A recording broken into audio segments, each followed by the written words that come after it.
साथ संगत जी, मेरे चैनल पर आपका बहुत बहुत स्वागत है। वीडियो शुरू करने से पहले कृपया आप मेरे चैनल को सब्सक्राइब जरूर करें और साथ में बेल आइकन को भी दबा दें ताकि मेरे नए वीडियो का नोटिफिकेशन आपको मिल जाए। और अगर वीडियो अच्छा लगे तो कृपया लाइक, कमेंट और ज्यादा से ज्यादा शेयर करें। अब देर न करते हुए आज की साखी शुरू करते हैं।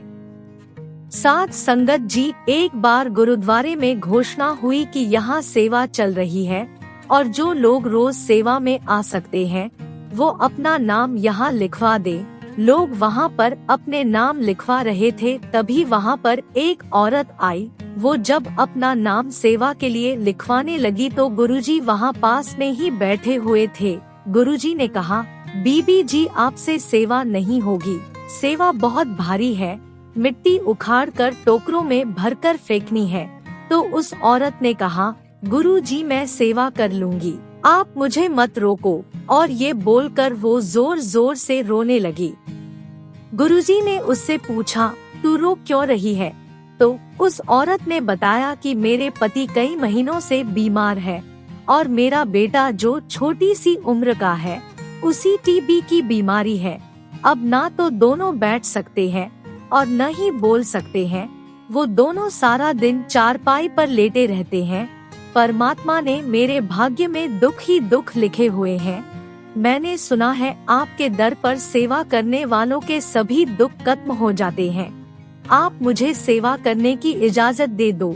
मैं आपसे वादा करती हूँ कि मैं एक दिन भी सेवा में नागा नहीं डालूंगी। मैं हर रोज समय पर सेवा में आया करूंगी। गुरुजी ने उसका प्रेम देखकर उसे सेवा पर आने की इजाजत दे दी।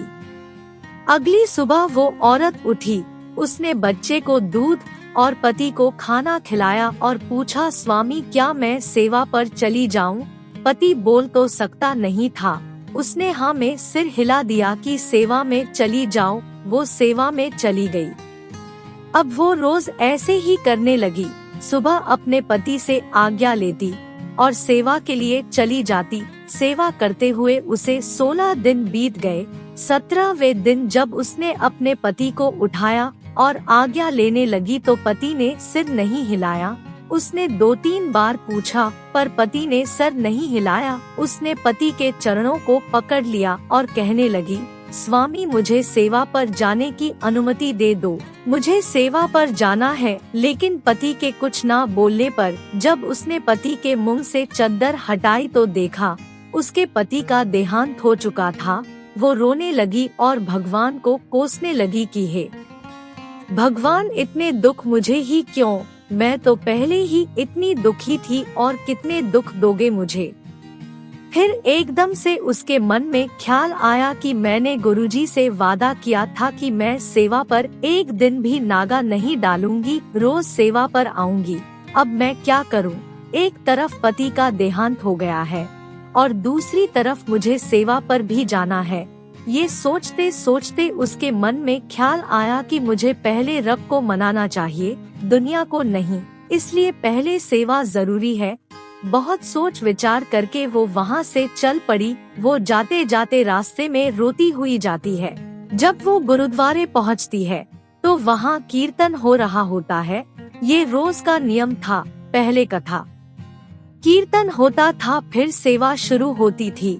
वहाँ पर कीर्तन हो रहा था जिसमें शब्द पढ़ा जा रहा था, जिसकी वस्तु सोई ले जाएगा। इसका मतलब ये है जिसकी चीज है वो ले जाएगा। इससे हमें दुख नहीं होना चाहिए। आत्मा परमात्मा की है। अगर वो किसी आत्मा को अपने पास ले जाता है तो हमें दुखी नहीं होना चाहिए। जिसकी वस्तु है अगर वो ले जाए तो उसके साथ हमें गुस्सा नहीं होना चाहिए।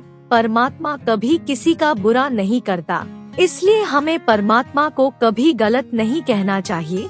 ये सब कुछ कथा में बताया जा रहा था और वो औरत इसको सुन रही थी। सद्गुरु के वचन जैसे जैसे उसके कानों में उतर रहे थे वैसे वैसे उसका हृदय ठंडा हो रहा था। फिर उसने सारा दिन मन लगाकर सेवा की और शाम को जाकर पति का अंतिम संस्कार कर दिया। अगली सुबह उसने फिर से सेवा में जाना शुरू कर दिया। इस तरह उसे सेवा पर जाते हुए 7 दिन बीत गए। 8वें दिन जब वो सेवा पर जाने लगी तो बच्चे ने माँ से कहा, माँ, पिताजी मेरे सपने में आए थे और मुझसे कह रहे थे कि मैं तुझे अपने पास ले जाऊंगा। तेरी माँ तेरा ध्यान नहीं रखती माँ, इसलिए आज तू मुझे जोर से गले लगा ले, पता नहीं शाम तक मैं रहूं या नहीं रहूं। माँ ने कहा, बेटा ऐसी बात नहीं करते, सपने भी कभी किसी के सच हुए हैं क्या?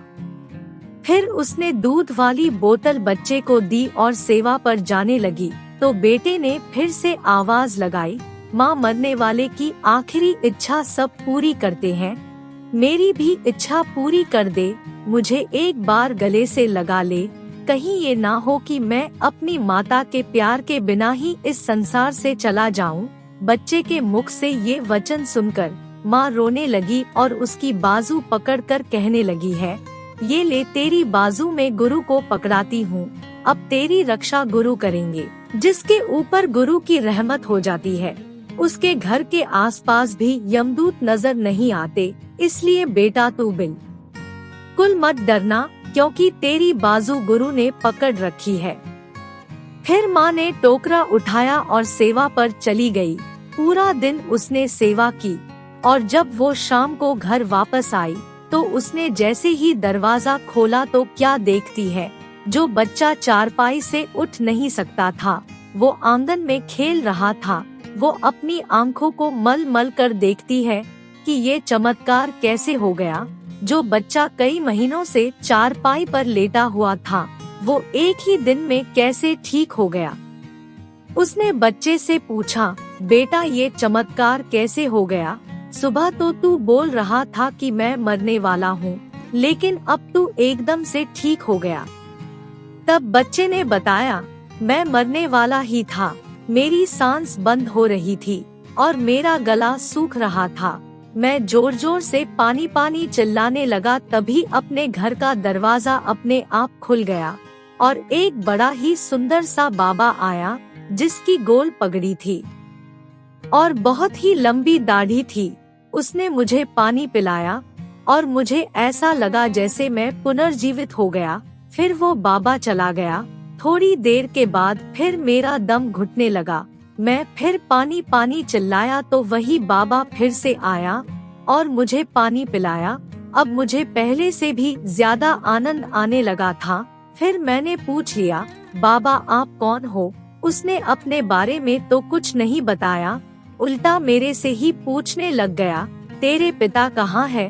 तो मैंने कहा, मेरे पिताजी तो गुजर गए हैं।